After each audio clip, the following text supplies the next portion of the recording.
visit LibriVox.org. Recording by Peter Eastman. Les Misérables by Victor Hugo. Book 2, The Fall. Chapter 8, Billows and Shadows. A man overboard! What matters it?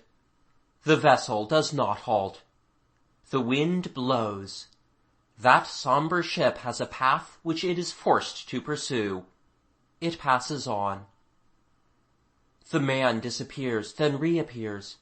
He plunges, he rises again to the surface. He calls, he stretches out his arms. He is not heard.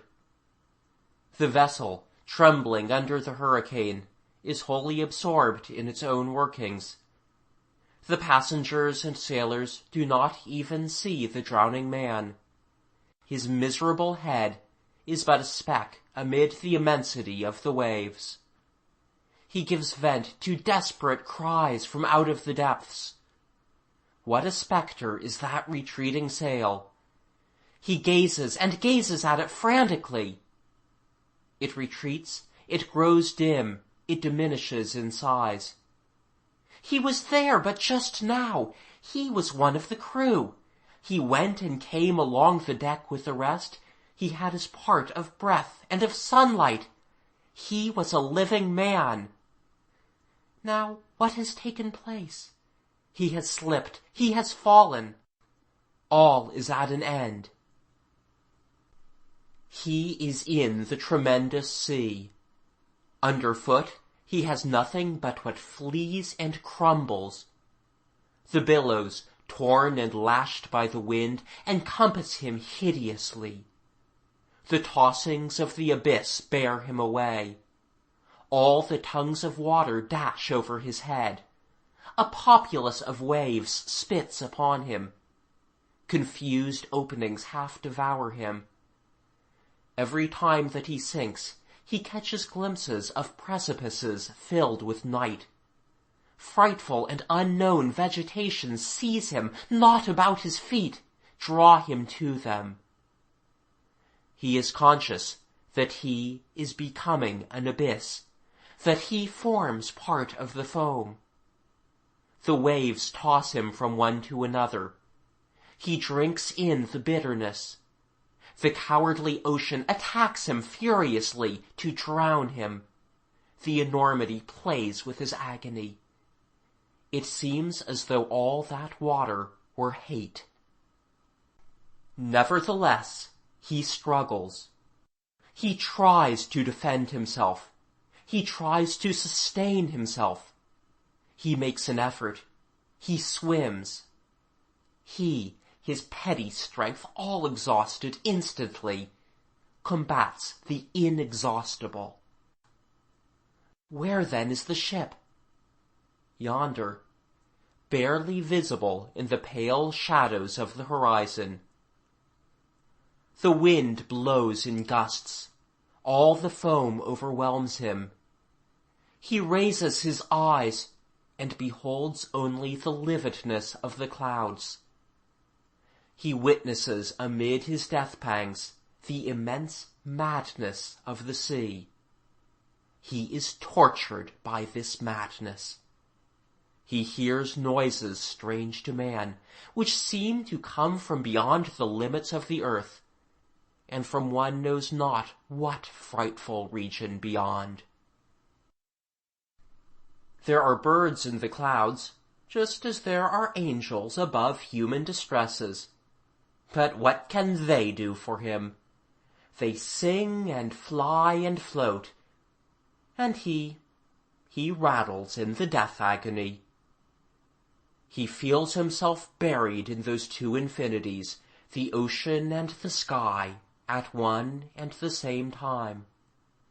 The one is a tomb, the other is a shroud. Night descends. He has been swimming for hours. His strength is exhausted. That ship, that distant thing in which there were men, has vanished. He is alone in the formidable twilight gulf. He sinks, he stiffens himself, he twists himself. He feels under him the monstrous billows of the invisible. He shouts. There are no more men. Where is God? He shouts, "Help! Help!" He still shouts on. Nothing on the horizon, nothing in heaven. He implores the expanse, the waves, the seaweed, the reef. They are deaf. He beseeches the tempest. The imperturbable tempest obeys only the infinite. Around him, darkness, fog, solitude, the stormy and non-sentient tumult, the undefined curling of those wild waters. In him, horror and fatigue. Beneath him, the depths.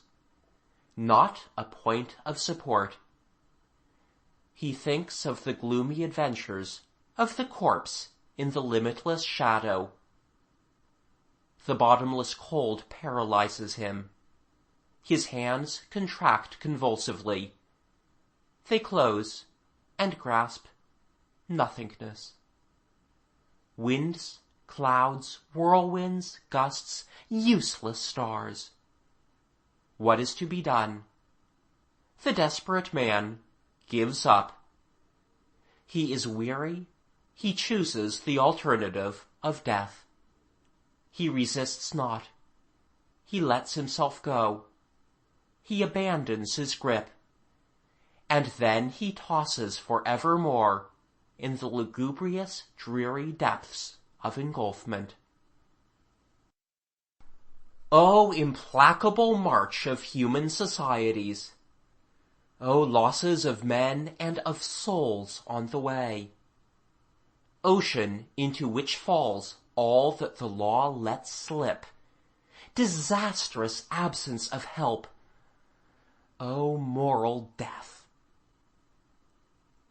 The sea is the inexorable social night into which the penal laws fling their condemned. The sea is the immensity of wretchedness. The soul going downstream in this gulf may become a corpse. Who shall resuscitate it? End of Book 2, Chapter 8.